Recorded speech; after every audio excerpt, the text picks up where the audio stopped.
तलहटी में जब श्री उद्धव जी महाराज प्रकट हुए, सबने उनको दंडवत प्रणाम किया और शांडिल्य ऋषि ने सिफारिश करी कि आप इन्हें भगवान श्री कृष्ण की कथा सुनाओ, क्योंकि जब भगवान ने लीला को विश्राम दिया तो अपने जीवन का समस्त अनुभव ज्ञान उन्होंने आपको प्रदान किया है।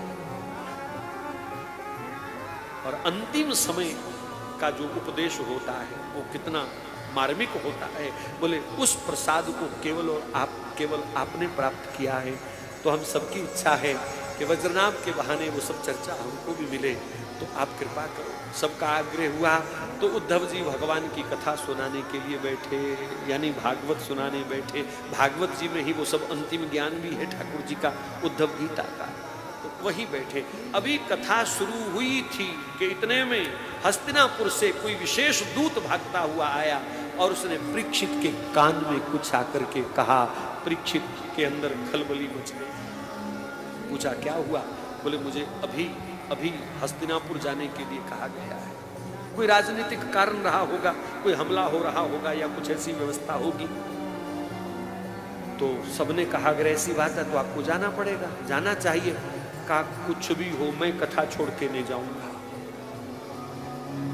रोने लगे, फूट फूट करके रोए, मैं कथा छोड़ के नहीं जाऊंगा। हस्तिनापुर उजड़ता है तो उजड़ जाए, आग लगती है तो लग जाए, छिनता है तो छिन जाए, मैं ये प्रसंग छोड़, ये दिव्य समागम छोड़ करके, भगवान की कथा छोड़ करके मैं नहीं जाऊंगा। सबने बहुत समझाया और परीक्षित जार जार रोए हैं। जब उद्धव जी की भी आज्ञा हो गई कि तुम्हें जाना चाहिए, जाओ, तो उस समय क्या बीती होगी उसके ऊपर। कितना रोया परीक्षित, कितना रोया कि लोग संसार छोड़ करके भगवान की कथा में आते हैं और मैं कथा छोड़ करके संसार के पास जा रहा हूं। इससे बड़ा भी मेरा कोई दुर्भाग्य है। ये पकड़ने वाली बात है कि हम कथा छोड़ संसार में जाएं या संसार छोड़ करके कथा में आवे। इतने आंसू बहे हैं परीक्षित के।